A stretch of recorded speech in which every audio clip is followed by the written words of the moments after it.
రేపు కర్ణాటకకు వెళ్లబోతున్నారు AP deputy CM Pawan Kalyan. Karnataka CM Siddaramaiah, DK Shivakumar కలవబోతున్నారు. ఏపీకి 6 కుంకి ఏనుగులను అప్పగిస్తోంది కర్ణాటక. కుంకి ఏనుగులు ఇవ్వాలంటూ గతంలో కర్ణాటకను కోరారు పవన్ కళ్యాణ్.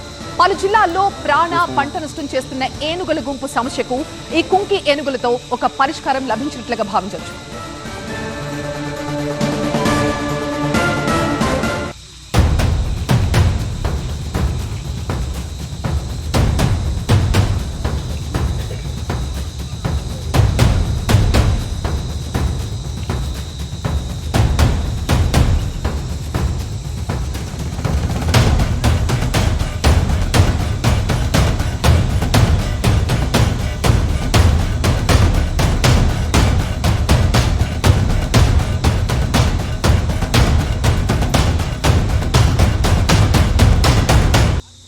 ಪರಿಸ್ಥಿತಿ ಕೆಂಪಾಗಿ ತೋಟಕ್ಕೆ ನುಗ್ಗಿ ಅದು ಚನ್ನಗಿರಿ ಅಂತ ಶಿವಮೊಗ್ಗ ನಮ್ಮ ಸೈಡ್ ಚನ್ನಗಿರಿ ಲಿಸ್ಟ್ ಇದು.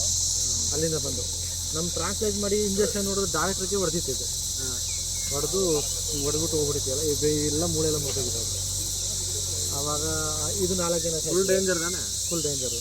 ಈಗ ತೊಂದರೆ ಇಲ್ಲ ಸರ್, ಈಗ ಪಳಿಸಿದಾಗ ಯಾರು ಬೇಕಾದ್ರೂ ಹೋಗ್ಬೋದು. ಇದು ಇಬ್ಬರನ್ನ ಮರಣ ಮಾಡಿದೆ ಇದು. ಇದು ಸಣ್ಣ ಚಿಕ್ಕ ಪಾಪಿ ಸಾಕಿರೋದು. ಅದೇನು ರಂಜನ, ಅದೇ ಪ್ರಾಬ್ಲಮ್. ಅದು ಅವರೊಬ್ಬರನ್ನ ಅಡ್ಜಸ್ಟ್ ಆಗಿರುತ್ತೆ, ಇವ್ರನ್ನ ಅಡ್ಜಸ್ಟ್ ಆಗಿಲ್ಲ. ಇವೆಲ್ಲ ಅಡ್ಜಸ್ಟ್ ಆಗುತ್ತೆ. ಅದು ಕಾಡಾನೆ ಸಿಕ್ಕಿರೋದು. ಈ ಕಾಡಲ್ಲಿ ಚಂದ್ರ ಆನೆಗಳು ಭಾರಿ ಅಡ್ಜಸ್ಟ್ ಆಗ್ಬಿಡ್ತವೆ. ಯಾಕಂದ್ರೆ ನಮ್ಗೆ ಅನುಗುಣ ಇದಾಗ್ತದೆ. ಈ ಸಾಕಿರ್ತೀವಲ್ಲ ಅದು ಸ್ವಲ್ಪ ಡೇಂಜರ್. ಅಂದರೆ ಅವರೇ ಬೇಕು ಅವ್ರಿಗೆ. ಆಯಿತು, ಸ್ಟಾರ್ಟಿಂಗಿಂದ ಯಾರು ನೋಡಿದಾರೋ ಅವ್ರು ಮಾತ್ರ ಅವ್ರಿಗೆ ಸರಿ.